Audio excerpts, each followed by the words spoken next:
Hi, this is Curtis from the Writing Center. I often get questions about APA. What is APA? How do I format an APA paper? How do I cite a paper in APA? Many have questions about APA, so I'd like to demystify APA for you in this short video. I find that looking at a sample is often very helpful when I'm trying to understand a concept. When I think about APA, I think about two things. One is the visual design of the paper, the formatting, margins, header, spacing, title page, and so forth. And then I also consider the documentation, giving credit to my sources. How do I do that in APA? So APA concerns the look of the paper and how sources are documented. Let's start with the formatting, the look of the paper. APA requires a title page that will contain specific pieces of information. APA also requires a running head that for students includes the page number in the upper right-hand corner of every page, including the title page. About 1/3 of the way down the title page, you'll place the title centered and bolded. You'll skip 4 single-space lines and include on successive lines your name, your university, the course, the professor's name, and the due date. The second page of a student paper will be the start of the body. Note the page number continues in the upper right. The title of the paper is centered and bolded, content is double-spaced, and paragraphs are indented a 1/2 inch, which usually equals 1 tab.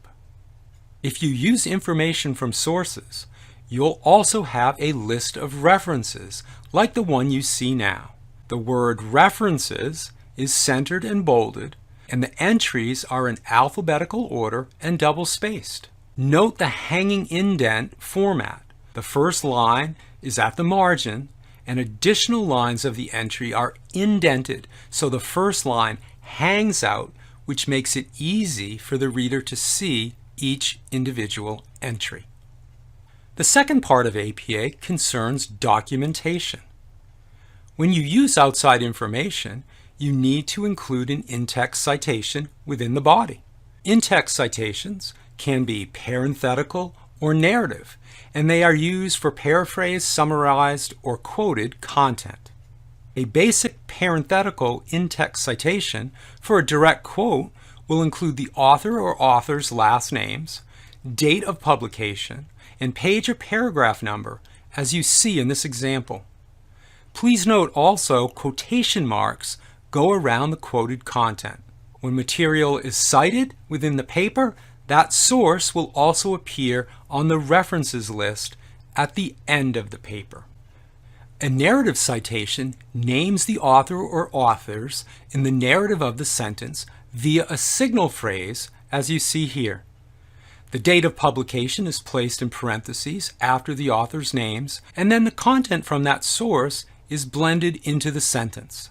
Quotation marks go around the content you are using, and the page or paragraph number where the quote appeared is placed in parentheses directly after the quote, as you see in this example. Sometimes, instead of directly quoting from a source, you will want to paraphrase. That is, use your own wording. You still have to give credit to the source, though, because it's not your idea. Here's an example of a paraphrase. This idea came from Gardenfor's, but the student reworded this passage, so it's not Gardenfor's wording, but it is Gardenfor's idea. Note how the narrative citation for the paragraph is handled. The sentence begins by naming the author, and the date of publication is put in parentheses directly after. The sources cited within the body of the paper will have corresponding reference list entries at the end.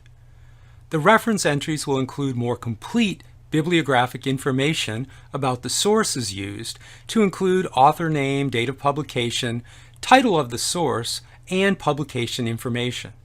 While APA style is certainly concerned with matters related to format and documentation, APA style also provides a framework for writing with integrity and using language that is clear and unbiased. APA style provides guidance on writing concisely, reducing clutter and redundancies, and using inclusive language that does not marginalize any populations. I hope this short discussion has helped to demystify APA for you. Thanks for listening.